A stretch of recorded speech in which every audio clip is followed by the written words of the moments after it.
Assets, it's gold. It's more gold than people know about. It's over 1 million metric tons of gold. The Marcoses, I will not name the spokesman.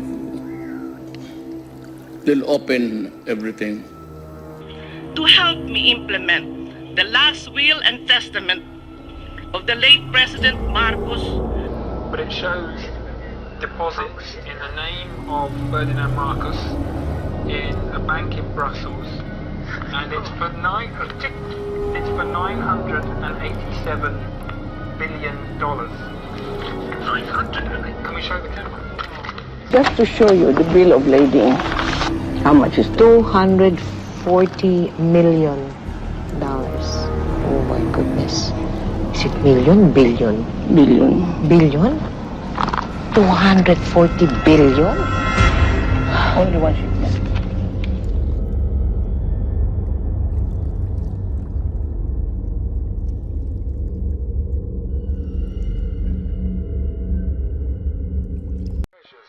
Just in this room alone, could you talk us through some of the paintings? Who's the Madonna. The Madonna? Who's that artist? That is a Michelangelo Madonna. This is a Michelangelo. Michelangelo Madonna. And this one? That's a Pizarro. Pizarro. And then over here, this is a Picasso. Yeah. This is a Gauguin. It's a Gauguin. Yeah. How did you manage to get so many extraordinary, lovely things? Well, my husband was the lawyer of gold mines and also a gold trader. And he loved gold so much.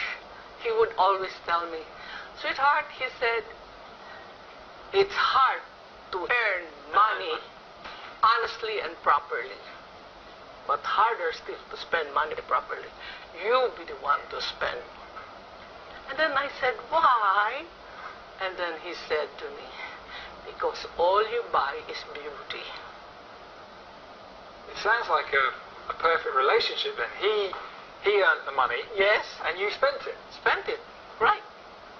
And I just did not leave it in gold.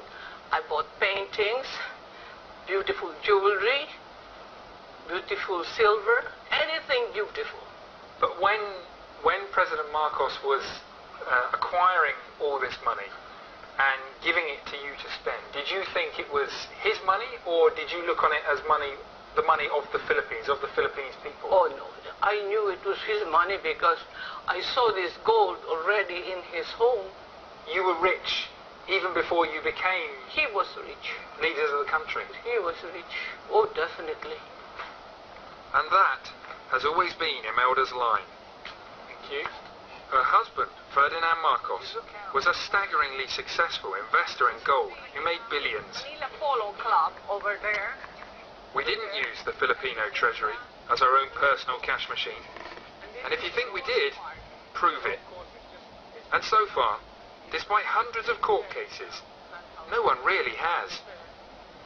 I would be remiss if I didn't ask you about your shoes. They found no skeletons in my closet. They found beautiful shoes made in the Philippines. At nearly 80 years old, Imelda is back. Loud, proud, and beautifully shod. And she does appear to be genuinely popular with some Filipinos. The Philippines government has seized more than £400 million from accounts in Switzerland. But the puzzle of her remaining riches is locked up in bewildering legal cases and contested documents. Just look at this. This is only This is an envelope with Belgium on the front of it. The mysteries. What could this be? So this is some sort of treasury certificate. It's slightly fuzzy. No, you don't anymore because this is dangerous already. No, look. If only I had a photographic memory, I could tell you what it was. But it's alright. We can't show you. But it shows deposits in the name of Ferdinand Marcos in a bank in Brussels, and it's for $987 billion. 900. Can we show the camera? No. you know. Such a huge sum surely can't be genuine. But with IMELDA, who knows? Like armies of lawyers, I failed to unravel the mystery of IMELDA's billions. This is shallow waters. But I did get a very interesting and very long presentation on her plans to end poverty and build a tunnel through the Philippines that would solve the world's trade problems.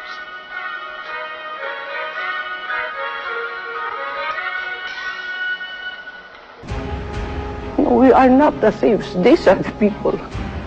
No, this will save the world. This is the reason why I want to survive. And it's not for me anymore. With the whole press saying we are magnanakaw, we are the magnanakaw, kami ang ninanakawan.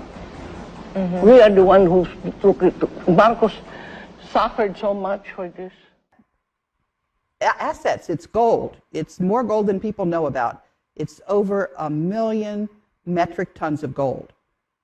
And the World Bank and the IMF have a special role to play, making sure that that money is spent to the benefit of humanity.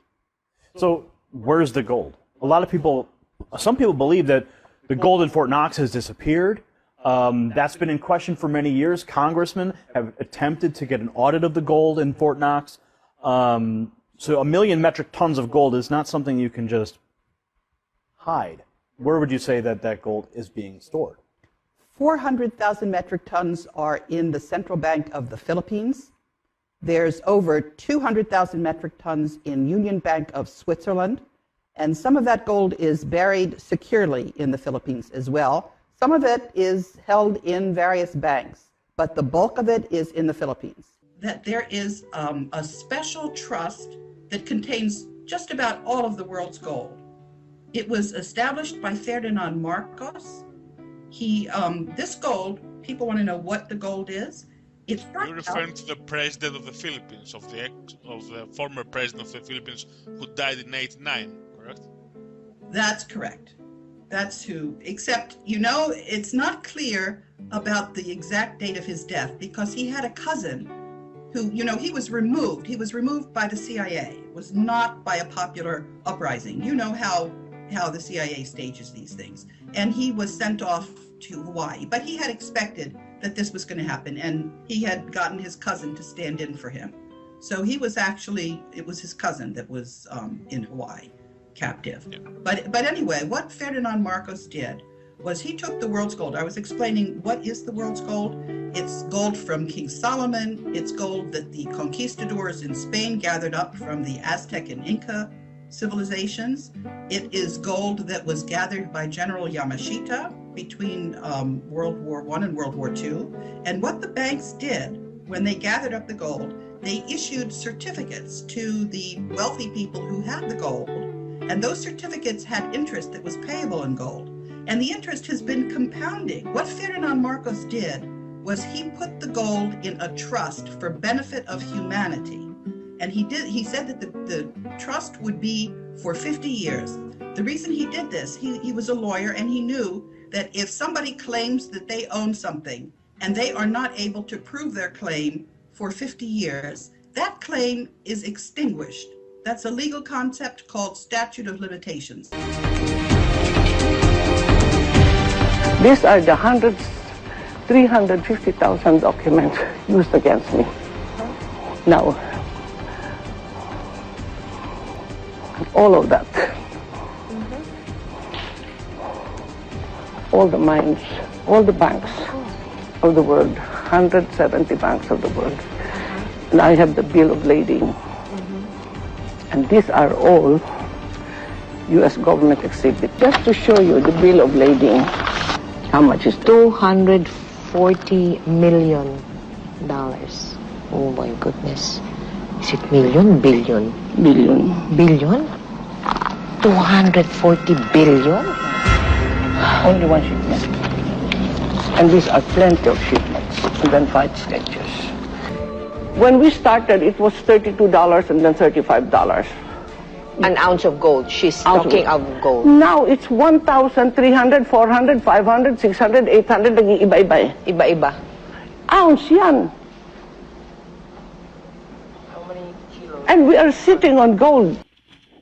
But the most urgent reason I was looking forward to my coming to this hearing of the Philippine Senate is to seek your help, honorable senators, to help me implement the last will and testament of the late President Marcos to enlist assets in the hands of trustees, to implement the Marcos Humanitarian Foundation so that we can help the country in our economic crisis and help the Filipino people in their agony and suffering. The Marcoses, I will not name the spokesman. Sabi nila na they'll open everything and probably return yung nakita lang. Sabi nila na malaki ang deficit mo sa maybe this year ang projected deficit spending would be big, sabi nila. Baka makatulong. Pero hindi ito malaki. But we are ready to open and bring back, sabi niya, pati yung FU gold bars. Hindi ganun kalaki. It's not the Fort Knox. It's just FU. But sabi nila, isauli nila. Para walang ano. And the only reason really was, sabi nila, that the father was protecting the economy. And of course, the eventual kung maalis siya. But he was thought of regaining the Malacanang, and that is why ganito ang lumabas, parang naitago. I will accept the explanation. Whether or not it is true, wala na eh. And they are ready to return. How much they would give me an accounting. Trying to look for a guy not identified with anybody to handle the negotiation kung gusto nila. I'm looking at the former Chief Justice. Sila na lang mag-usap. Then another CPA and maybe a representative of all that is accepted also by all. So that tatlong tao yan mag-usap sa kanila. And then they are ready.